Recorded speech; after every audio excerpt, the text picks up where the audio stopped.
이스라엘 백성은요, 한 가지 큰 자부심을 가지고 있습니다. 그 큰 자부심이 뭐냐 하면 하나님께서 믿음의 조상 아브라함을 통해서 자기들을 하나님의 백성으로 선택해 주셨다라고 하는 것입니다. 이 선택받은 백성이라고 하는 큰 자부심을 가지고 삶을 살아갑니다. 그래서인지 이스라엘 백성들은요, 특별히 이제 선지서에 나타나는 모습을 보면은 우상숭배, 특별히 바알을 우상숭배하면서도 절기에 따라서는 하나님 앞에 나아가 제사 드리는 것을 잊지 않았습니다. 그 자부심이 있었기에 우상숭배하면서도 하나님께 나아가 절기에 맞춰서 예배하는 것을 잊지 않았다라고 하는 것이죠.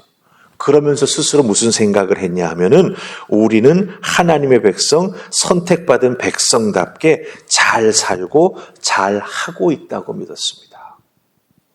하나님 한 분만 믿고 의지해야 되는데 우상 숭배하면서 절기에 따라서 하나님 앞에 나아가 제사 드리고 예물 드린다고 나는 지금 잘 믿는 하나님의 선택받은 백성이야, 이렇게 생각했던 것이죠. 이것도 잘하고 저것도 잘하니 우리는 참 잘하는 하나님의 백성이야, 이렇게 자기 자신을 정당화하면서 그런 신앙생활, 삶의 모습, 그것을 지켜나갔다라고 하는 거예요. 하지만 하나님은 오늘 호세아 말씀을 통해서 그런 두 마음, 형식적인 제사나 제물, 하나님이 원치 않는다라고 말씀하십니다. 그런 제사나 제물보다 먼저 정말 선택받은 하나님의 자랑스러운 백성이 되기 위해서는 이스라엘 백성들이 회복하고 지켜야 할 정말 중요한 선택받은 백성들의 본분이 있다고 말씀하십니다. 이 부분은 오늘을 살아가는 우리들에게도 참 중요합니다. 예수 그리스도 믿고 우리가 하나님의 자녀가 되었지 않습니까? 그렇다면 우리도 선택받은 하나님의 자녀요 백성이죠. 그렇다고 한다면 내가 하나님 앞에서 신앙생활에 나아갈 때 어떻게 올곧은 한 마음 가지고 살아갈 것이냐라고 하는 것이죠. 세상을 섬기고 세상을 즐기고 하나님 앞에 나와 예배했다. 난 이것도 잘하고 저것도 잘하니까 괜찮아. 이게 아니라고 하는 거예요. 하나님 앞에 우리의 믿음의 심지를 곧게 세우고 하나님 기뻐하시는 선택받은 하나님의 자녀로서 살아가는 우리들의 분명한 모습이 있어야 된다라고 하는 거죠. 그럼 그 분명한 모습, 하나님의 사랑받은 우리들의 믿음의 분명한 본분의 모습은 무엇일까라고 하는 것이죠. 오늘 말씀 통해서 우리가 두 가지를 알 수 있습니다. 자, 우리 첫 번째 3절 말씀 보십시다. 3절 찾으셨습니까? 자, 우리 같이 읽습니다. 시작. 그러므로 우리가 여호와를 알자. 힘써 여호와를 알자.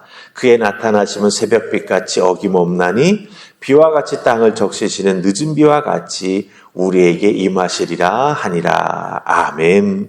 자, 하나님의 선택받은 사랑받은 하나님의 자녀의 백성인 우리에게 첫 번째로 정말 우리가 꼭 지켜나가야 될 믿음의 모습, 본분이 있다라고 하는 거죠. 무엇입니까? 하나님을 아는 것. 하나님을 아는 것이 정말 중요하다. 이게 제일 먼저 이루어져야 된다라고 말하고 있습니다.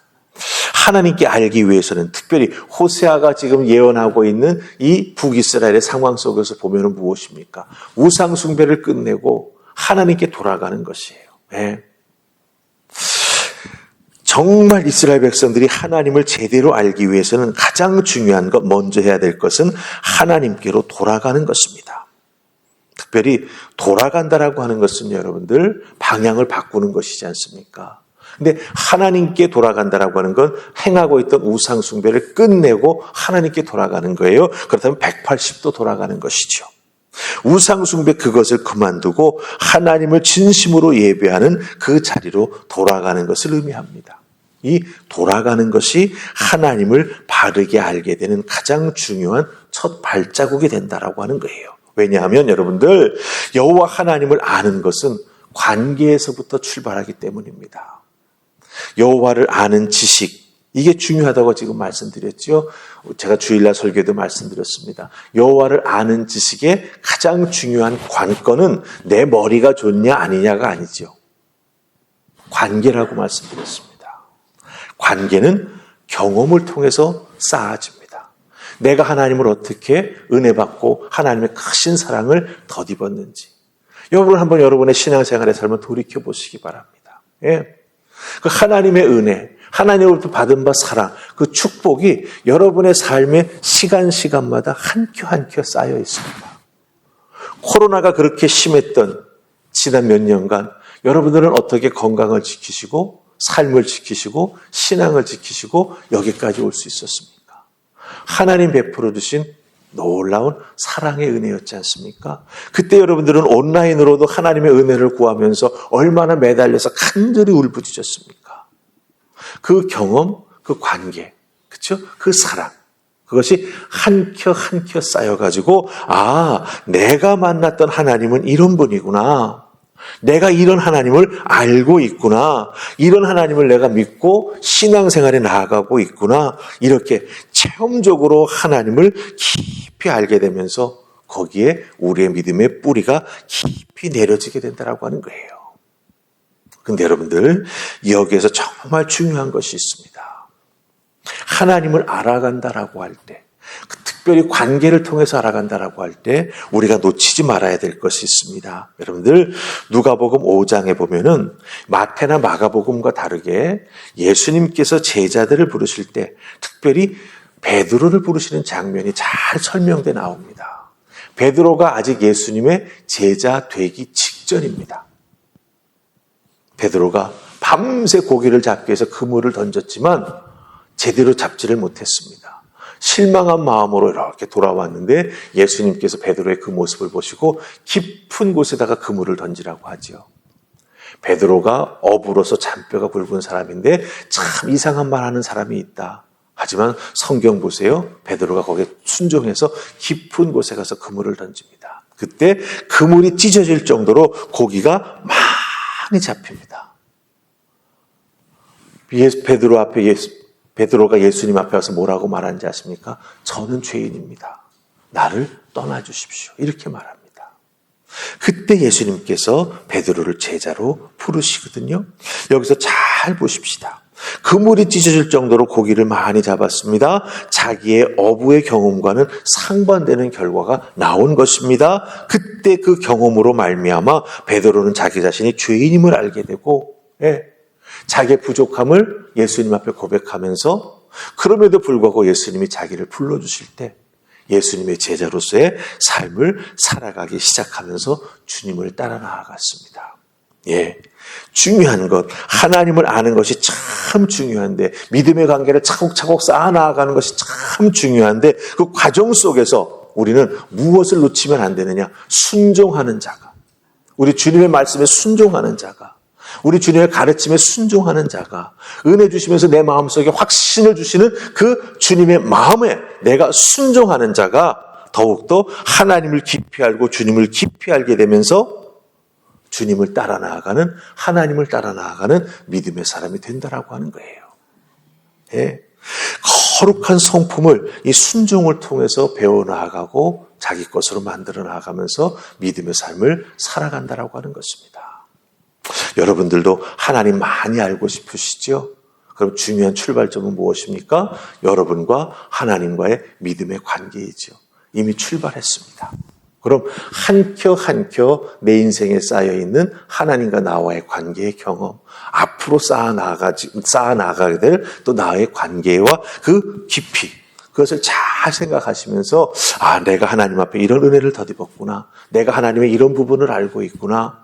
하나님께서 이걸 통해서 나에게 이런 모습으로 살아가라고 메시지를 주시는구나. 그걸 붙잡고 순종하며 살아갈 때 여러분은 하나님을 깊이 아는, 또한 하나님께서 알려주신 은혜를 이 땅에서 실천해 나아가는 하나님의 사람이 된다라고 하는 것 꼭 기억하시고 제일 먼저 하나님을 깊이 아시는 하나님의 선택받은 백성들 다 되시기를 주님의 이름으로 축복합니다. 아멘. 자, 두 번째 한 가지가 더 있습니다. 우리 6절 말씀 보십시다. 같이 읽습니다. 6절 찾으셨죠? 자, 시작. 나는 인애를 원하고 제사를 원하지 아니하며 번제보다 하나님을 아는 것을 원하노라. 아멘. 자, 이 6절 말씀 속에서는 우리가 하나님 아는 것을 이야기했으니까 이 하나님 앞에 인애를 원한다라고 하는 이 말씀을 우리가 한번 좀 살펴보십시다. 제사보다 인애가 먼저다. 그렇죠? 여기서 인애라고 하는 말은 헤세드라고 하는 단어가 쓰였습니다. 이 헤세드라고 하는 단어는 사랑, 은혜, 하나님 주시는 축복, 은총 이런 말로 번역이 됩니다. 근데 이스라엘 백성들이 사실 하나님께 제사를 안 드린 게 아니지 않습니까?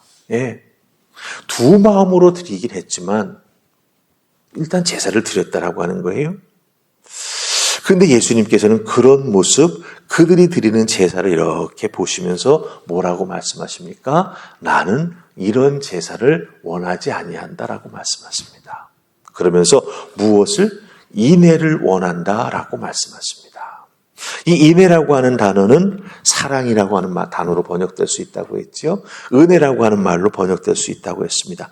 하지만 더욱더 중요한 게 있습니다. 이 헤세드라고 하는 말, 이 단어가 가지고 있는 여러 가지 의미가 있지만 이 단어의 의미를 쭉 이렇게 흘러가는 중요한 속뜻이 있습니다. 그건 뭐냐 하면 하나님께서 나를 사랑하셨듯이 나도 하나님을 사랑하면서 하나님 말씀, 특별히 이스라엘 백성들의 입장에서 보면 하나님과 이스라엘 백성 사이에 맺은 언약의 말씀, 그렇죠? 그 언약의 말씀을 내가 성실히 지키겠습니다. 그거예요. 하나님이 나를 무조건적으로 사랑해 주셨지 않습니까? 아브라함을 통해서. 그렇다고 한다면 이 헤세드를 원하신다라고 하나님 말씀하실 때 무엇을 의미합니까? 나도 하나님 그 사랑 똑같이 사랑하겠습니다. 그런 의미를 담고 있다라고 하는 거예요. 그러니까 지금 말씀 속에서 보면은 인애가 먼저라고 하는 건 무엇을 의미합니까? 예, 인애를 행하는 자가 중요하다라고 하는 거예요. 예. 외적으로 보여지는 종교 행위에 익숙해지는 것이 여러분들 참 신앙생활이 아닙니다. 예. 여러분들 예배를 오래 드리다 보면 예배 순서 눈 감고도 척척척척 할 수 있죠. 그게 신앙생활 잘하는 거다? 아니지요. 익숙해진 거죠. 익숙해짐이 잘못하면 우리에게 타성으로 다가올 수가 있습니다. 그렇죠? 예. 이거 끝나면 저거, 저거 끝나면 저거. 예. 목사의 설교도 목사들이 인간에게 해 나아가다 보면은 어떤 의미에서 이렇게 패턴이 생길 수도 있습니다. 네. 그러다 보면 또 목사의 설교에 익숙해져서 목사의 목소리에 익숙해져서 네. 중심을 잃고 초점을 잃고 귀담아 듣지 않게 될 때도 있어요. 머릿속에서 딴 생각하면서. 여러분들 이런 것 참 우리가 주의해야 된다라고 하는 거예요. 외적인 종교 행위에 익숙해지는 것이 참된 신앙생활, 내가 신앙생활 잘하고 있는 것이 아니라고 하는 거죠. 중요한 것은 무엇입니까? 예, 관계를 통해서 하나님을 내가 깊이 알면서 하나님이 나에게 이런 인애를 베풀어 주셨구나. 여기에 내가 믿음으로 어떻게 응답할까를 깊이 아는 것. 그것을 결심하고 그것을 준행해 나아가는 우리가 되어야 한다라고 하는 거죠. 그래서 하나님이 나를 사랑해 주셨듯이 나도 하나님을 사랑해 나아가면서 또한 우리 주님께서 말씀해 주셨던 마지막 명령, 땅끝까지 이르러 제자 삼는 우리가 되기 위하여 주어진 삶의 자리에서 빛과 소금의 역할을 잘 감당해 나아가면서 주님의 마음으로 우리 주변을 돌아보면은요, 예수 그리스도의 사랑이 필요한 자들이 너무나 많이 있습니다. 그들에게 다가가고 전하고 삶을 나누어주는 우리가 될 때 우리는 어떤 사람이 됩니까? 하나님의 진정한 선택받은 백성, 구원받은 하나님의 사람이 된다라고 하는 거죠. 그 은혜로, 그 힘으로, 그 사랑으로 살아가는 여러분들 되시기를 주님의 이름으로 축복합니다. 아멘. 우리 기도하십시다. 좋으신 하나님 은혜 감사합니다. 오늘 주신 말씀 깊이 생각하고 그 은혜를 더욱더 사모하며 살아나가는 우리가 되게 하여 주시옵소서. 하나님 아는 것이 중요합니다. 하나님께서 우리에게 베풀어 주신 그 인애를 실천하며 살아가는 우리가 되는 것이 중요합니다. 깨달아 알게 해주셨사오니 하나님이 이제 우리들의 믿음 생활 속에서 정말 하나님의 은혜를 덧입은 자로서 또한 하나님께서 나를 사랑해 주시는 것을 깨달아 아는 믿음의 관계 속에 나의 자신을 잘 세워나가면서 하나님께 영광 돌리는 믿음의 삶을 살아가는 우리 모두가 되게 하여 주시옵소서. 오늘 나의 삶 속에서도 하나님이 나를 얼마나 사랑하시는지, 그 사랑 앞에 내가 어떻게 믿음으로 응답해야 될지, 이 관계를 통해서 내가 하나님을 더욱더 깊이 알아가고 있음을 깊이 깨달아 알고 하나님께 감사하는 오늘 하루의 삶이 되도록 축복하여 주시옵소서. 예수님 이름으로 기도하옵나이다. 아멘.